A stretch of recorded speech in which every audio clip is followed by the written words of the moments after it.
So it's story time. I posted something this morning about Black women's hair being political. And this piece that I wrote and published in 2012 appears in a textbook anthology at Atlanta Technical College. And I think it's widely available for purchase in that textbook. But just bear with me while I share this narrative, I guess is what we're going to call it. Whenever I'm wearing my hair in its natural state, I get righteous, so, and political, and all of those things. And, yeah, I'm reminded of this piece. So here we go. It's titled The Fraud. I remember the first time I started to feel like a fraud. It was 1988. I'm aging myself. And I had somehow gotten my hands on a copy of Alice Walker's 1987 Founders Day speech at Spelman College. There it was, the line that would keep playing over and over in my head for many years to come. And so she says, it occurred to me that in my physical self, there remained one last barrier to my spiritual liberation, at least in the present phase, my hair.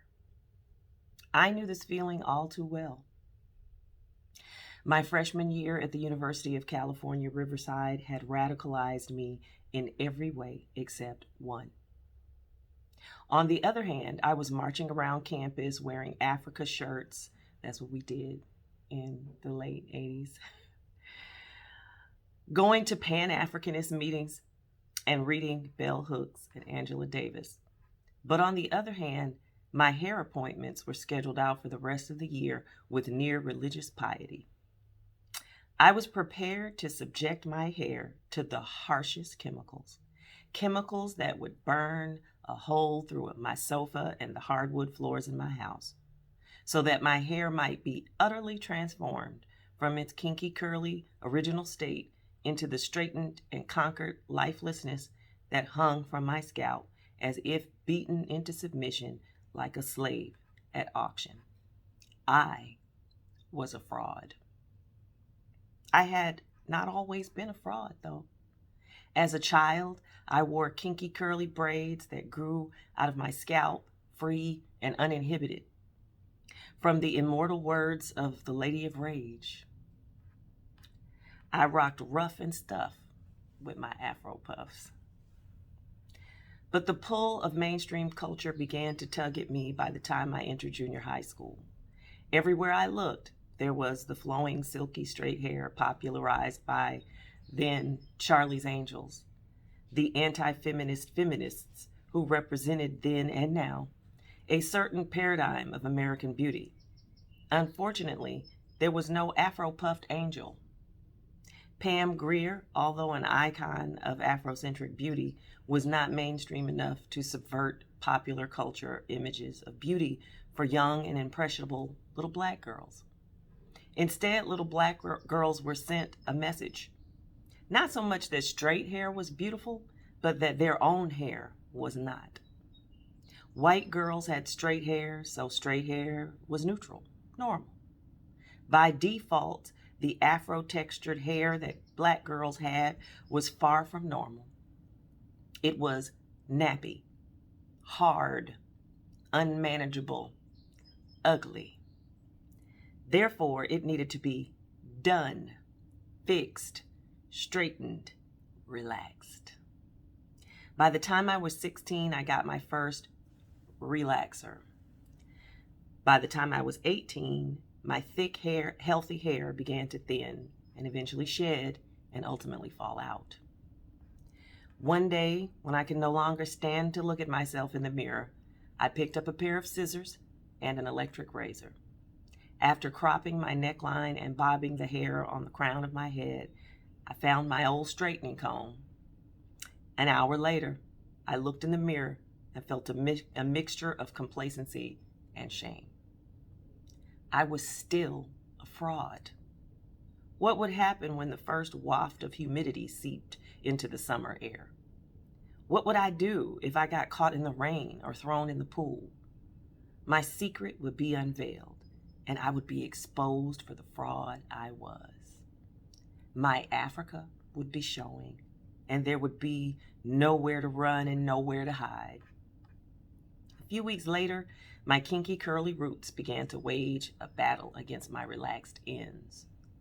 I would wash my hair and stare in the mirror with disapproval. The thick, curly, resilient hair of my youth was drowning out the straight hair of the Charlie's Angels decade. The straight stuff was on life support and needed to be put out of its misery. Quickly and angrily, I took the scissors again. That was it. The straight hair was a memory. A week later, I succumbed to my own fearful, disapproving thoughts. I found myself sitting in the African braider's chair, getting a head full of yucky human hair sewn into my scalp. 5 hours later, I had a full head of somebody else's waist-length hair bouncing around with absurd abandon. I got in the car, put on some lipstick, and looked in the rearview mirror. There she was again, the fraud. I did not recognize myself. Where was I? Who was I? I was hiding somewhere underneath this mop of fake hair, but it was like an addiction. I paid obscene amounts of money to get that stuff braided religiously every 4 weeks. The braiders were complicit in the addiction. I remember one time telling Francois, that was my braider's name, not to braid my hair so tight around the hairline. She replied, "Most people want to cover that stuff up, though." I responded, "Can you let mine show?" I actually like my hairline. So I traded one addiction for another. Before, I was a slave to the chemicals that beat my hair into submission. Now, I was a slave to the weave that suffocated and camouflaged it. I had not planned to play this hiding game. I just needed to do something with all of that kinky hair. I told myself that it needed to be dealt with. So I justified all the money that I spent that I didn't have, hiding behind someone else's idea of beauty. I came to realize that I was afraid of what my kinky hair said about me, afraid of who I really was. I decided that this hair thing was really about identity. My value and the value of so many little black girls, black and white, was caught up in beauty. Regardless of the many strides women have made, they are still stuck in a patriarchal system, which values them for their beauty and their ability to bear children, preferably male ones. If we agree, as Toni Morrison is oft quoted, that American means white, then American beauty means white beauty. And what is white beauty? Those in power get to define and decide that. The white paradigm of beauty pervades our society to the extent that it has become invisible. In fact, the discourse about black folks' hair is one that has less to do with hair and more to do with American identity. By 2000, I had been wearing braid extensions for 2 full years. One day, when I could no longer justify yet another trip to the braider, I ran out of money. I started to undo each tiny little braid. I sat in the center of my bed with a trash can on the floor beside me. A mixture of fear, shame, and relief fell into the trash with each braid I dropped. I was afraid to walk around without my crutch, my facade. I was ashamed because I had spent so much time and money on this addiction that had now outlived its usefulness. And I was relieved because I didn't have to do it anymore. I was putting an end to this ugly little tragedy. Many hours later, after I had collected what looked like a small bear cub in the trash can, I stepped into the shower, exhausted.